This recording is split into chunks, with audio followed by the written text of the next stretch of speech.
Selamat sejahtera, nama saya Yap.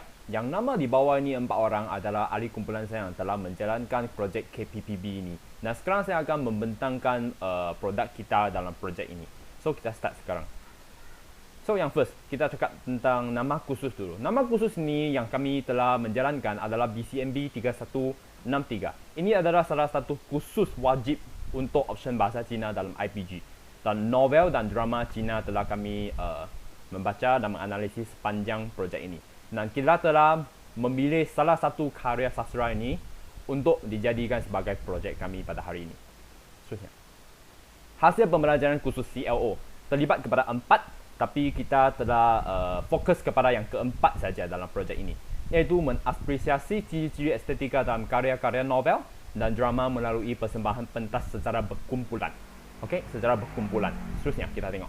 Fokus CLO 4 yang tadi saya menentangkan itu adalah sebagai projek KPPB sejajar dengan jenis pentaksiran yang tertera dalam RMK. Maksudnya, kita telah menjalankan assignment kita.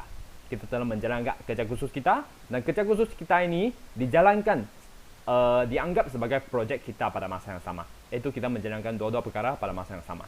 Okey, tengok dalam ini. Persembahan 30 markah. Seterusnya, the big idea and essential question. The big idea dalam projek ini adalah berkaitan dengan persembahan karya-karya novel dan drama Cina. Questionnya adalah, persoalannya adalah tentang bagaimana kami nak mencipta persembahan ini untuk memeriahkan karya-karya novel dan Cina. Seterusnya, bagaimana untuk mewujudkan watak-watak karya novel secara realistik dan menarik di hadapan pembaca melalui persembahan pergerakan badan dan suara ini. Iaitu kita telah mengambil video ini dan dijadikan sebagai satu drama pendek sepanjang 40 minit. Dan drama ini telah dikongsikan kepada rakan-rakan dalam kampus dan dikongsikan secara atas talian kepada rakan-rakan lain. Okey, ini adalah projek kita lah. Okey, apa yang kami telah menggunakan model pembelajaran murid? Yang first, perhubungan. Hubungan mesra telah dijalinkan dan hubungan itu penting dalam projek KPPB. Ahli kumpulan kita terlibat dalam 10 orang. Hubungan yang dijalankan adalah sangat penting dalam projek KPPB ini. Seterusnya, kami juga telah belajar cara belajar, iaitu belajarkan diri dan pembelajaran kooperatif dan kolaboratif. Tengok, ini kami menulis skrip sendiri, belajar bersolek sendiri, belajar fotografi sendiri. Ini semua adalah cara belajar. Belajar cara belajar dalam KPPB ini. So, projek ini amat pentinglah dalam melatih model pembelajaran kita. Seterusnya, rakam pembelajaran. JHP, JPP dan pensara Jabatan Bahasa adalah sangat penting dalam menjayakan projek KPPB kita. Kami mengambil drama ini adalah melibatkan kerjasama mereka. Mereka telah memberi banyak sumbangan kepada kita supaya drama ini dapat dijayakan dalam musim COVID-19 ini. So, sekali lagi terima kasih kepada mereka lah. Seterusnya, persekitaran. Kita juga telah belajar macam mana nak memilih tempat yang sesuai, memanfaatkan persekitaran di IPT dan mengetahui kepentingan pemilihan persekitaran. Sebab persekitaran ini adalah amat penting dalam sebuah drama. Persekitaran yang menarik akan membawa satu drama yang menarik. Tengok gambar ini. Di luar atau di dalam kawasan ini memang amat penting kita telah belajar melalui projek ini. Seterusnya, pemanfaatan digital. Kita menggunakan PA system di Dewan untuk menayangkan video, untuk mengkongsikan. Dan penggunaan aplikasi Jianying untuk menghasilkan video. Dan juga penggunaan aplikasi OBS untuk menjalankan secara langsung atas talian. Tengok, ini adalah amat penting dalam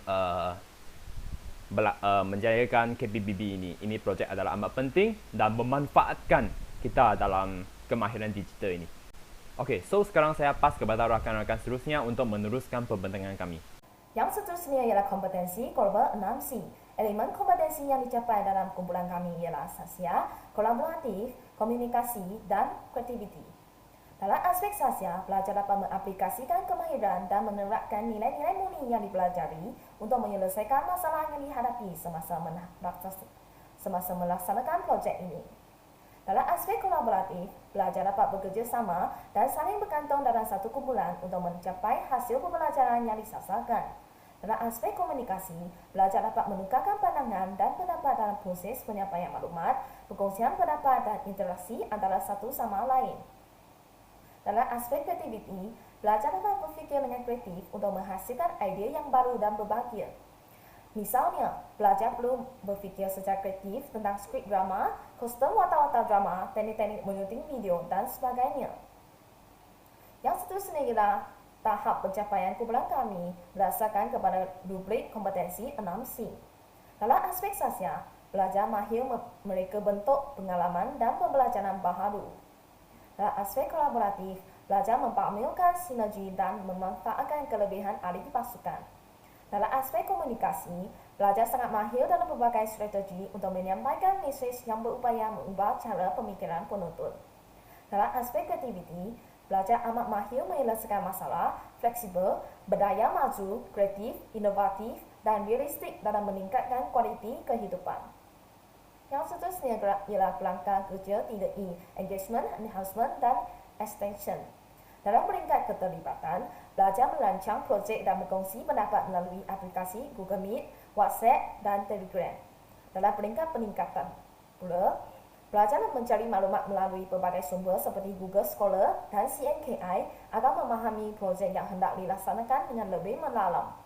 Dalam peringkat lanjutan, belajar dapat menghubungkan pembelajaran dengan pengalaman hidup seharian, sebagai contohnya teknik rakaman, teknik menyunting video, teknik sonekan, dan sebagainya.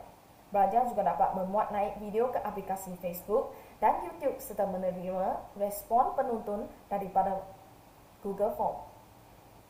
Ini merupakan gambar yang menunjukkan pelajar mempunyai teknik sonekan, teknik menyunting video, dan teknik merakam video. Dan seterusnya ialah teknik mempersembahkan Facebook Live dan memuat naik video ke aplikasi YouTube. Dan seterusnya ialah model 3A, Legal Relevance dan Relationship. Dalam peringkat pertama, belajar terlibat dalam penyertaan, penerokaan, dan penyelidikan yang aktif. Belajar menetapkan matlamat pembelajaran untuk diri dan meningkatkan kemajuan menuju kecemerlangan akademik. Belajar dapat mengembangkan daya tahan, fleksibiliti, dan keyakinan dengan menghadapi cabaran dan memperolehi peluang untuk pembelajaran yang lebih mendalam. Dan peringkat kedua yaitu relevance, penilaian daripada pelbagai pihak sangat bermakna bagi pelajar dan memberi dorongan kepada pelajar untuk berkembang ke dalam pembelajaran sepanjang hayat. Gambar ini menunjukkan penilaian dan respon daripada pelbagai pihak melalui Google Form. Dalam peringkat relationship, belajar dapat bersikap terbuka untuk menerima pandangan serta memberi motivasi kepada rakan yang lain semasa melaksanakan projek ini.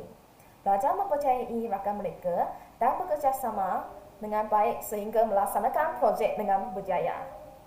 Selamat sejahtera kepada pensyarah-pensyarah dan rakan-rakan sekalian. Nama saya Si Xue Qi. Melalui pelaksanaan KPPB ini, kemahiran berfikir arah tinggi ahli kumpulan kami telah dipertingkatkan.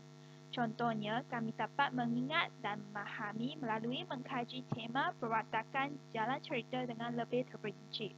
Seterusnya, kami dapat mengaplikasi, menganalisis, menilai serta mencipta melalui kemahiran lakonan kami.